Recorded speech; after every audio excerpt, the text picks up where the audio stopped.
வணக்கம் அன்பு தம்பிகளே தங்கைகளே, நான் உங்கள் கோவில்பட்டி மாடசாமி. மாணவ கண்மணிகளே, இன்றைக்கு எழுந்து ஓடு தொடரில் மூன்றாவது நாள். இந்த மூன்றாவது நாளில் இன்னைக்கு வீடியோவில் என்ன பார்க்க போகிறோம் அப்படின்னாக்க, சமீபத்தில் நடந்து முடிந்த டிஎன்பிஎஸ்சி குரூப் 4 2024 எக்ஸாமினேஷனில் கேட்கப்பட்ட கணக்கு கேள்விகளில் இருந்து ஒரு அருமையான 5 கணக்குகளை எடுத்து வந்திருக்கேன். அந்த 5 கணக்குகளை எப்படி எளிமையாக போடுறது, ஈஸியாக போடுறது அப்படிங்கிறத இந்த வகுப்பில் இன்றைக்கி நம்ம படிக்க இருக்கோம். மாணவ கண்மணிகளே ஏற்கனவே குரூப் 2 எக்ஸாமினேஷனை நோக்கி நம்ம இந்த எழுந்து ஓடு தொடர் ஆரம்பிச்சிருக்கோம்.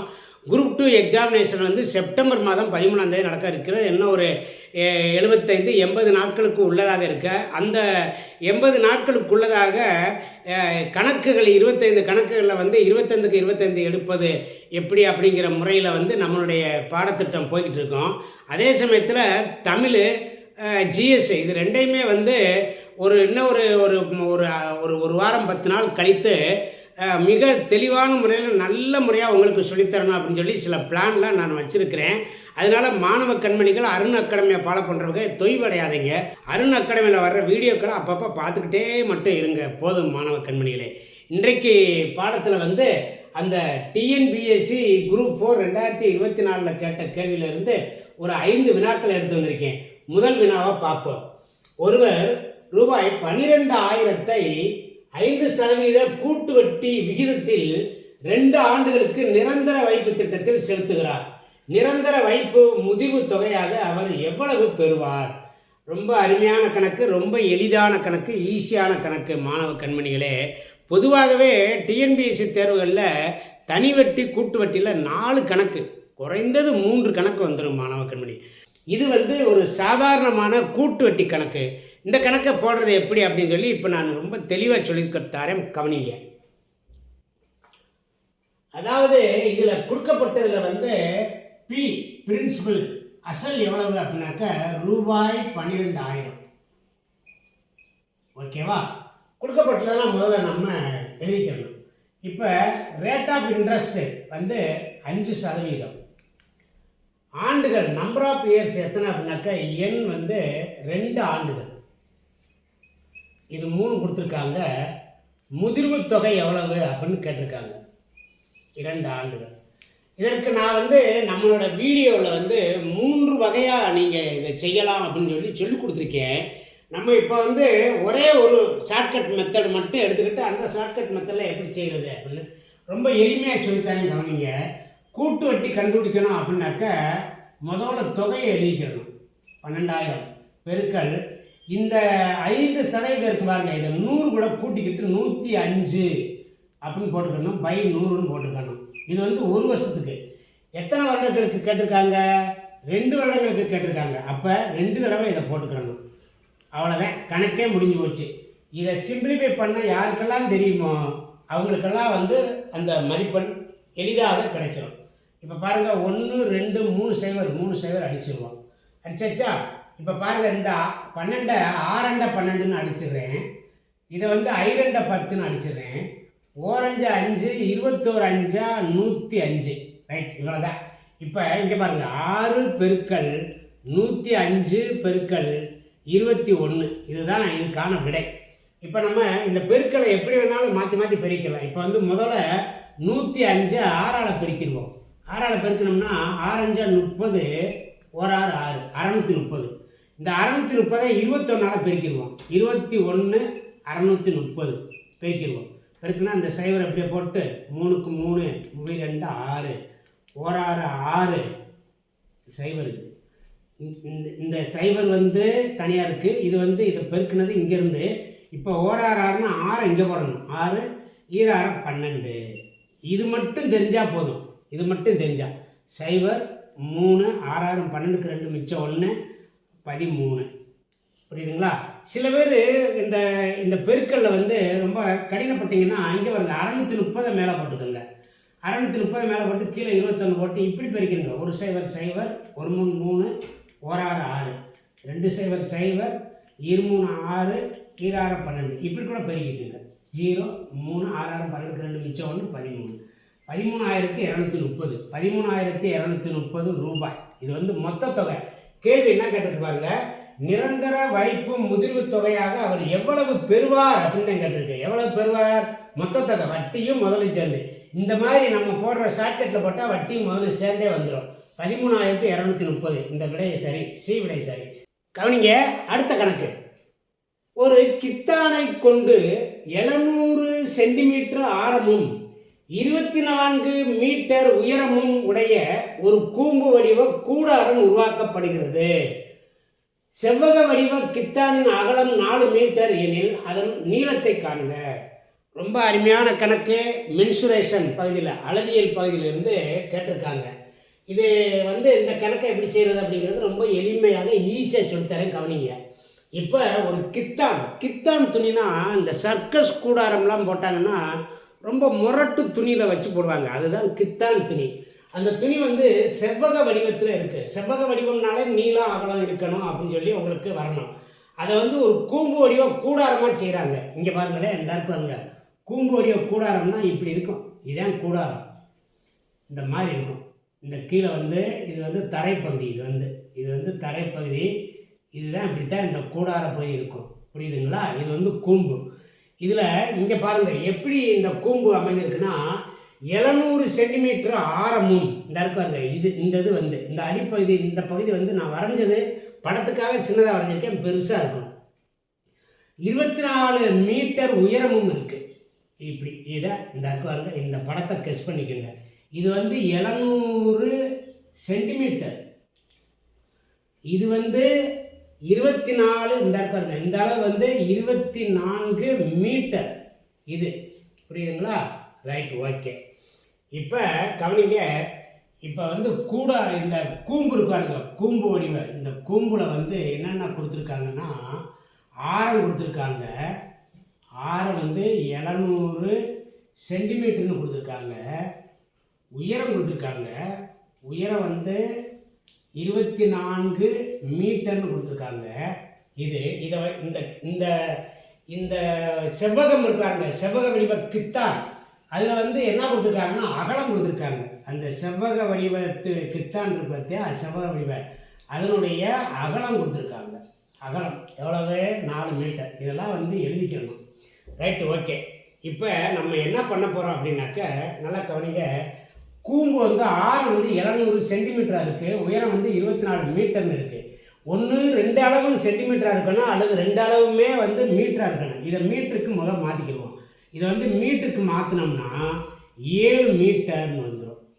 இப்போ கவனிங்க, இது வந்து 7 மீட்டர். இந்த இருப்பாங்க 700 அப்படிங்கிறத நான் வந்து என்ன செய்கிறேன், 7 மீட்டர் அப்படின்னு போட்டுக்கிறேன். இப்போ கவனிங்க, இங்கே பாருங்கள், இது வந்து 7 மீட்டர், இது வந்து 24 மீட்டர் இருந்தால் இது ஒரு செங்கோண முக்கோணத்தை உண்டாக்குதா? முதல்ல ஒரு சர்க்கஸ் கூடாரத்துடைய அந்த வளைபரப்பு கண்டுபிடிக்கணும் அப்படின்னாக்கா பையாரல் இதுக்கு சூத்திரம். இதுக்கு சூத்திரம் வந்து பையார் எல். இந்த எல்லுங்கிறது சாயுரம். இந்த உயரம் கண்டுபிடிக்கணும். முதல்ல இந்த உயரம் கண்டுபிடிக்கிறதுக்கு பித்தாகரஸ் தேற்றத்தின்படி இதனுடைய ஸ்கொயரும் கூட்டி ரூட்டு கண்டுபிடிச்சோம்னா இது வந்துடும். இப்போ இது எல் இருக்குல்ல, இந்த L equal to root of 24 squared plus 7 squared. இப்போ கவனிங்க, 24 ஸ்கொயர்டு எவ்வளவு அப்படின்னாக்கா 576. 24 நீங்கள் பெருக்குனீங்கன்னா 24 பெருக்குனீங்க அப்படின்னாக்கா 4 16 கார் மிச்சம் 1, 4 2 8 1 9, 2 8 2 2 4 6 9 8 17 கேள் மிச்சம் 1, 576. இது வந்து 576. இது வந்து 7 49. ரெண்டையும் கூட்டினீங்கன்னா 625. Root of 625 equal to 25. அப்போ இந்த எல் வந்து இருக்காருங்க, எல் வந்து 25. இப்போ கவனிங்களேன், இது என்ன அப்படின்னாக்க, இந்த சர்க்கஸ் கூடாரம் அமைக்கிறதுக்கு இந்த செவ்வக வடிவ கித்தானை வந்து யூஸ் பண்ணியிருக்கோம்.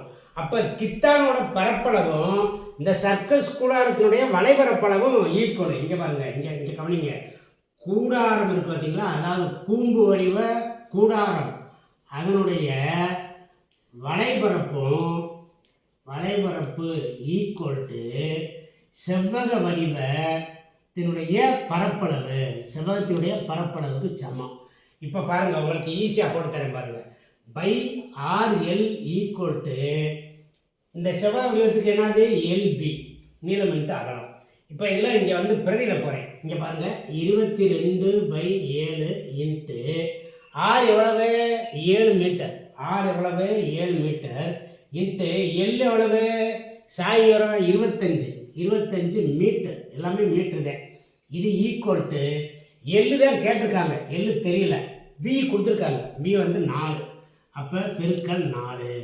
இதை அடித்து போட்டிங்கன்னா இங்கிட்டு இருக்கிறது ஈக்குவல் அப்படிங்கிறாங்க, அடித்து போட்டால் விட. இப்போ பாருங்கள், இந்த 7க்கு 7 அடிச்சிடுறேன், அடிச்சிட்டேன்னா அடிச்சுட்டு இந்த 4 வந்து என்ன செய்கிறேன் 2 2 4 அடிச்சுட்டு இதை வந்து 11 2 ஆக்கிறேன் 22. 11 25 பெருக்கி 2ஆல் வகுத்துடணும். அதாவது 11 × 25, 11 × 25 எவ்வளவு 25, அப்புறம் ஒரு 25 போட்டு 5 7 2 275, 275 இதை 2ஆல் வகுக்கணும். இந்த இடத்துல இந்த 2ஆல் வகுத்தோம்னா ஓ2 2, முவி 2 6, மிச்சம் 1, 7 2 14, மிச்சம் 1, I2 10, அந்த 1 கூட 0 கட்டு சேர்த்துக்கிறோம் 10 மீட்டர், 137.5 மீட்டர். ஃபஸ்ட்டு இருக்க ஆன்சர் கரெக்டு. பொதுவாகவே மாணவ கண்மணியிலே ஒரு வடிவத்தை வைத்து இன்னொரு வடிவம் செய்கிறாங்க அப்படின்னாக்கா அது பரப்பளவு சம்மந்தமானதா அல்லது கனளவு சம்மந்தமானதான்னு யோசிச்சுட்டு இந்த பக்கம் இருக்கிறது வந்து அந்த பக்கம் இருக்கிறதுக்கு சமம், இந்த ஈக்குவலன்ட்டு போட்டு இந்த மாதிரி ரெண்டுக்கும் சமம் அப்படின்னு சொல்லி ஈக்குவல் போட்டு இங்கிட்ட என்னென்ன கொடுத்துருக்காங்களோ அதுக்கப்புறம் போடணும், இங்கிட்ட என்னென்ன கொடுத்துருக்காங்களோ அதுக்கப்புறம் போடணும், போட்டு அடித்து உங்களுக்கு பெருக்கி வகுத்து விடையை கொண்டு வந்தீங்கன்னா அதுதான் வந்து கேட்கப்பட்டது. இந்த நீளம் வந்து இதான் நீளம், இந்த அளவு வந்து நீளம் 137.5 மீட்டர். இது மாதிரி கணக்கு அடிக்கடி கேட்குறாங்க, ஓயாமல் இதை வந்து நீங்கள் போட்டு பார்த்துக்கங்க. கவனிங்க, அடுத்த கணக்கு 1 2 6 24 120 இந்த தொடரில் அடுத்த எண் எது அப்படின்னு கேட்குறாங்க. ரொம்ப அருமையான ஈஸியான எளிமையான ஒரு ரீசனிங் கணக்கு. இது வந்து ரீசனிங் அப்படிங்கிற பகுதியில் ரீசனிங் அப்படிங்கிறது இது வந்து இன்னும் நம்ம இதை வந்து நடத்தலை, இருந்தாலும் வந்து இந்த ரீசனிங்காக தனியாக ஒரு 20 வீடியோ நம்ம போடுவோம். ரீசனிங் அப்படின்னா காரணவியல். இப்போ சமீபத்தில் டிஎன்பிஎஸ்சியில் வந்து மொத்தம் 25 கணக்கு கொஸ்டின் இருக்குது அப்படின்னாக்கா 5 கொஸ்டின் வந்து ரீசனிங்கில் கேட்குறாங்க. இந்த ரீசனிங்கில் வந்து 5 கொஸ்டின் கேட்குறாங்க. அதில் ஒரு கொஸ்டின் தான் இது எப்படி விடை கண்டுபிடிக்கிறது அப்படின்னு சொல்லித்தரேன், எளிமையாக சொல்லித்தரேன், கவனிங்க. இப்போ 1 2 6 24 120 இப்போ இருக்குது நம்பர். இதுக்கு அடுத்த நம்பர் என்ன, இந்த நம்பர் என்னான்னு கண்டுபிடிக்கணும், அப்படி தானே? இப்போ பாருங்கள், ஒன்றும் இல்லை. இப்போ பொதுவாக மாணவர்கள் வந்து பல நோக்கில் இதை வந்து யோசிச்சு பார்க்கணும். இப்போ இது கூட வந்து ஒரு 4 கூட்டியிருக்கோம் அப்படின்னா இது கூட வந்து கூட்டி போனாக்கா கொஞ்சம் ரொம்ப அதிகமாக கூட்ட வேண்டியிருக்கு. சரி, அப்போ என்ன செய்வோம், இது ஒரு வேளை பெருக்கி இருப்பாங்களோ அப்படின்னு சொல்லி நினச்சி நீங்கள் நிறையா குறுக்கு வழிகளெல்லாம் யோசிச்சு இதுக்கு விடையை கொண்டு வரணும். வேறு ஒன்றும் இல்லை. இப்போ பாருங்கள், 1 2ஆல் பெருக்கியிருக்காங்க, பெருக்குனாக்கா 2 வந்துருச்சா? இப்போ இந்த 2 இருக்கு பாருங்கள், இந்த 2ஐ 3ஆல் பெருக்கியிருக்காங்க, பெருக்குனா 6 வந்துருச்சா? 6 இந்த 6ஐ வந்து 4ஆல் பெருக்கியிருக்காங்க, 6 24 வந்துருச்சா? இந்த 24ஐ 5ஆல் பெருக்கியிருக்காங்க, 5 24 120 வந்துருச்சா? அப்போ இந்த 120ஐ 6ஆல் பெருக்கணும், 6 120 720, 6 120 720, அப்போ 720 விடை சி. பார்த்தீங்களா எவ்வளோ எளிமையாக இருக்கு பாருங்கள். முதல் நம்பரை 2ஆல் பெருக்கியிருக்காங்க, 2ஆவது நம்பரை 3ஆல் பெருக்கியிருக்காங்க, 3ஆவது நம்பரை 4ஆல் பெருக்கியிருக்காங்க, 5ஆல் பெருக்கியிருக்காங்க, 6ஆல் பெருக்கணும், அவ்வளோதான் விடை. ரொம்ப ஈஸி. இதுக்கு போய் ரொம்ப தூரம் உட்காந்துக்கிட்டு யோசிச்சுக்கிட்டு இருக்கக்கூடாது. அப்படியே இந்த ரீசனிங்கில் வந்து நிறைய ரீசனிங் கணக்குகளை போட்டு பார்த்துட்டீங்க அப்படின்னாக்கா எளிமையாக வந்து ஈஸியாக வந்துடும். நம்ம அருண் அகாடமியில் ரீசனிங்காக ஒரு 20 வீடியோ போடலாம்னு இருக்கிறேன். அது வந்து உங்களுக்கு இந்த பகுதிகளெல்லாம் முடிச்சுட்டு அப்புறம் வந்து போடுவோம். இந்த 27 கணக்கு இந்த டிஎன்பிஎஸ்சி குரூப் 4 எக்ஸாமினேஷனில் கேட்டிருக்கதை வந்து 5 கணக்குகளாக உங்களுக்கு 5 வீடியோக்களில் முடிச்சு விட்ருவேன் மாணவ கண்மணியில். நம்ம அருண் அகாடமி மட்டும் ஃபாலோ பண்ணுங்கள், நீங்கள் கணக்கில் 25க்கு 25 எடுத்துடலாம். கவனிங்க, 4வது கணக்கு A = 1, B = 2, C = 3 இவ்வாறாக Z = 26 என கொண்டால் H, C, F இன் மீச்சிமா எதற்கு சமம் இல்லை அப்படின்னு கேட்டிருக்காங்க. எதற்கு சமம் இல்லை அப்படின்னு கேட்டிருக்காங்க. நல்ல அருமையான கேள்வி. டிஎன்பிஎஸ்சி குரூப் 4 எக்ஸாமினேஷன் 2024 நடந்த இந்த எக்ஸாமினேஷனில் இந்த கணக்கை நிறையா பேர் தப்பாக தான் போட்டு வந்திருக்காங்க. இந்த கணக்கை எப்படி செய்கிறது அப்படின்னு தெரியாமல் தான் வந்திருக்காங்க. ரொம்ப எளிமையாக சொல்லித்தரேன், கவனிங்க. இப்போ A = 1 எனவும், P = 2 எனவும், C = 3 எனவும், D = 4 எனவும், E = 5 எனவும் இப்படி இவ்வாறாக ஜட்டு வரைக்கும் 26 என கொண்டால் HCFின் H,C,Fன் மீச்சியமாக எதற்கு சமநிலை கேட்டிருக்காங்க. முதல்ல மாணவ கண்மணிகளே இந்த ABCD வரிசை எழுதிக்கங்க. ABCDEFGHIJKLM வரைக்கும் எழுதிக்கங்க. அப்புறம் இந்த எம்மில் இருந்து எம்முக்கு அடுத்து N இருக்கு பாருங்க, இது 13 எழுத்து. இப்போ N, MN, O, P, Q, R, S, T, U, V, W, X, Y, Z இப்படி எழுதிக்கங்க. எழுதிட்டு எல்லாத்துக்கும் நம்பர் போட்டுங்க. 1, 2, 3, 4, 5, 6, 7, 8, 9, 10, 11, 12, 13, 14, 15, 16, 17, 18, 19, 20, 21, 22, 23, 24, 25, 26. முதல் இதில் வந்து கொஸ்டின் பேப்பரில் அந்த பின்னால் இருக்க பக்கத்தில் வந்து போட்டு வச்சுக்கோங்க. வச்சுட்டு இப்போ பாருங்கள், HCF நிறையா பேர் HCFன்னு எடுத்துக்கிட்டு குழம்பிட்டு கிடந்தீங்க. HCF ஹச்சோட வேல்யூ என்னது? ஹச் இங்கே பாருங்க, ஹச்சோட வேல்யூ 8, சியோட வேல்யூ வந்து 3, எஃபோட வேல்யூ வந்து 6. 8, 3, 6, 8, 3, 6 இதுக்கு மீச்சியமாக கண்டுபிடிக்க சொல்லியிருக்காங்க. நல்லா கவனிச்சுக்கோங்க. HCFின் மீச்சியமானா இதே அர்த்தம். ஹச்சோட வேல்யூ வந்து 8, ஹச்சுக்கு வந்து 8, சிக்கு 3, எஃப்க்கு 6 இதுக்கு வந்து மீச்சியமாக கண்டுபிடிக்கணும். 2ஆல் அடித்தோம்னா நடு 2 8, 3 முகி 2 6. மறுபடி இதை வந்து 2ஆல் அடித்தோம் அப்படின்னா 3ஆல் அடிச்சுக்கோம் நேரடியாக. இதை வந்து நேரடியாக 3ஆல் அடிச்சிட்டோம்னா 4, 1, 1. இப்போ இதை 2, 3, 4 பெருக்கிட்டோம்னா 23, 6 24. இதுக்கு வந்து மீச்சியமாக. சரி, இதனுடைய மீச்சியமாக கண்டுபிடிச்சிட்டோம். இந்த மீச்சியமாக 24 என்பது கீழ்கண்ட விடைகளில் எதற்கு சமம் இல்லைன்னு கேட்டிருக்காங்க. முதல் ஏ விடையை எடுத்துக்கிறோம். ஏ விடை வந்து எக்ஸுன்றாங்க. ஏ விடை வந்து என்ன சொல்கிறாங்க? எக்ஸு. எக்ஸோட மதிப்பு என்னது? 24. அப்போ எக்ஸ் = 24. இது வந்து சமமாக இருக்கா? 24, 24. அப்போ இந்த விடை இல்லை, சமம் இல்லைன்னு கேட்டிருக்காங்க. பாருங்க, சமம் இல்லை. இப்போ E + S, E + S, ஈயோட மதிப்பு எவ்வளவு? 5. ஈக்கு மதிப்பு 5. எஸ்ஸோட மதிப்பு எவ்வளவு? 19. 19, 5, 24. இந்த விடையும் இல்லை, சமம் இல்லைன்னு வரணும்.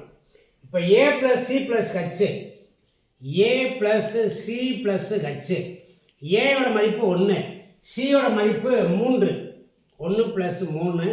ஹச்சோட மதிப்பு வந்து எவ்வளவு? 8. இப்போ கூட்டி பாருங்கள், 8 நாளும் 12 வருது. இதுதான் இந்த விடை தான் சரியாக இருக்கும். டி விடையை நம்ம செக் பண்ணிடுவோம். A × C × H, ஏயோட மதிப்பு 1, சியோட மதிப்பு 3, ஹச்சோட மதிப்பு 8, 3 24. இங்கே பாருங்கள், இந்த ஒரு விடை தவிர மற்ற 3 விடைகளையும் எல்லாத்துக்குமே 24 வருது பாருங்கள், 24. அப்போ இது வந்து சமம் இல்லைன்னு கேட்டிருக்காங்க, சமம் இல்லாது. இது ஒரு கிரிட்டிக்கலான கேள்வி. இந்த கேள்வி வந்து ரீசனிங் டாப்பிக்கில் வருது. ரீசனிங் அப்படிங்கிற டாப்பிக்கில் வருது, காரணவியல் அப்படிங்கிற பகுதியில். இந்த தடவை குரூப் 4 எக்ஸாமினேஷனில் ஒரு 5 கேள்விகள் வந்து ரீசனிங் டாப்பிக்லேருந்து கேட்டிருக்காங்க. இதுதான் வந்து இதை செய்யக்கூடிய முறை. இதை வந்து போட்டு ரொம்ப யோசிச்சுக்கிட்டு ரொம்ப இது பண்ணி குழப்பிக்கிட்டுலாம் இருக்கக்கூடாது மாணவ கண்மணிகள். இது மாதிரி எப்படி கேட்டாலும் செய்வதற்கு நீங்கள் வந்து அருண் அகாடமியோட வீடியோஸ் எல்லாம் பாருங்கள், ரொம்ப ஈஸியாக எளிதாக உங்களுக்கு புரியும். கவனிங்க, 5வது கணக்கு. √5 அதுக்குள்ள √5 அதுக்குள்ள √5 இப்படி இன்ஃபினிட்டி. இந்த மாதிரி புள்ளி வச்சாச்சுனாக்கா இன்ஃபினிட்டி. இது தொடர்ச்சியாக முடிவிலி, இதுக்கு பேர். மதிப்பு காண்க. இது ஏற்கனவே அருண் அகாடமியில் வீடியோவில் சொல்லி கொடுத்துருக்கோம். கவனிங்க, இது எப்படி செய்கிறதுன்னு சொல்லித்தரேன். கவனிங்க, அதாவது இந்த மாதிரி ரூட்டுக்குள்ளே அப்படியே ஒரே நம்பரு 5 5 5 இப்படி போட்டால் இதுக்கு அர்த்தம் என்னென்னா முடிவிலின்னு அர்த்தம். இப்படி இது வந்து முடிவில்லாமல் போயிட்டுருக்கு. அப்படின்னா இதற்கு விடை வந்து 5 தான். இதுக்கு விடை 5 அப்படிங்கிறதா விடை. புரியுதுங்களா? இப்போ நம்ம விடையில் என்னென்ன கொடுத்துருக்காங்கன்னா 5 பவர் 3 கொடுத்துருக்காங்க. இது இல்லை, தப்பு. 5 பவர் 0. 5 பவர் 0ன்னா என்னது? நம்ம இதில் படிச்சிருக்கோம் இந்த அடுக்கு குறியீடுகளில். 5 பவர் 0ன்னா 1, இதுவும் கிடையாது. 5 பவர் 2, இதுவும் கிடையாது. 5 பவர் 1, அதாவது 5 என்பதும் 5 பவர் 1 என்பதும் ஒன்று தான். ரெண்டும் ஒரே தான். இங்கே 1 வச்சாக்கா அதனுடைய மதிப்பு 1 தான். அப்போ இதுக்கு வந்து விடை வந்து 5 பவர் 1, இதுதான் விடை. ரொம்ப ஈஸியான கணக்கு. அதாவது டிஎன்பிஎஸ்சியில் கேட்குற கேள்விகள் வந்து எப்பயுமே சென்ற ஆண்டுகளில் கேட்ட கேள்வியில் இருந்து எடுத்து அதில் ஒரு சின்ன மாற்றம் கொடுத்து விடைகளை மாற்றி மாற்றி கொடுப்பாங்க. அப்படி தான் வந்து எப்பயுமே டெஸ்ட் பண்ணுறது. ரொம்ப எளிமையாக, ரொம்ப எஃபர்ட் போட்டு படிக்காத, ஈஸியாக படிக்கிறவங்க, ரொம்ப எளிமையாக படிக்கிறவங்க, எல்லா விஷயத்தையும் நல்லா அறிந்தவங்க, அவங்கெல்லாம் ஈஸியாக குரூப் 4ல் பாஸ் பண்ணலாம். அந்த மாதிரி தான் குரூப் 4 எக்ஸாமினேஷன் இருக்கும். மாணவ கண்மணிகளே, இன்றைக்கு வீடியோவில் 5 கணக்கு ரொம்ப அருமையான கணக்கை நம்ம சொல்லி கொடுத்துட்டோம். மாணவ கண்மணிகளே, வர இருக்கின்ற குரூப் 2A அதனுடைய ப்ரிலிமினரி எக்ஸாமினேஷன் அதை எளிமையாக பாஸ் பண்ணுறதுக்கான எல்லா வழிமுறைகளும் வந்து அருண் அகாடமியில் நாங்கள் கற்றுத்தருவோம். இது வந்து நீங்கள் கொஞ்சம் பொறுமையாக இருங்க. அந்த தமிழுக்கும் அந்த இது ஜிஎஸ்ஸுக்கும் வந்து நான் ஒரு 10 நாட்களில் புதிதாக வீடியோ வந்து ஆரம்பிச்சிடுவேன். ரொம்ப எளிமையாக நல்லா போடுவேன். மாணவ கண்மணிகள் வந்து அருண் அகாடமியை ஃபாலோ பண்ணி, ஏழை எளிய மாணவர்கள் வந்து கோச்சிங் சென்டர் போக முடியாதவங்கெல்லாம் அருண் அகாடமியை ஃபாலோ பண்ணுங்கள். மாணவ கண்மணிகள் தொடர்ச்சியாக அருண் அகாடமியை பார்த்து நல்லா படித்து வேலைகளுக்கு போகணும் அப்படின்னு சொல்லி மாணவ கண்மணிகளுக்கு மனமார்ந்த ஆசைகளை வழங்கிக்கொண்டு இந்த வீடியோவை முடிச்சுக்கிறேன். நன்றி, வணக்கம்.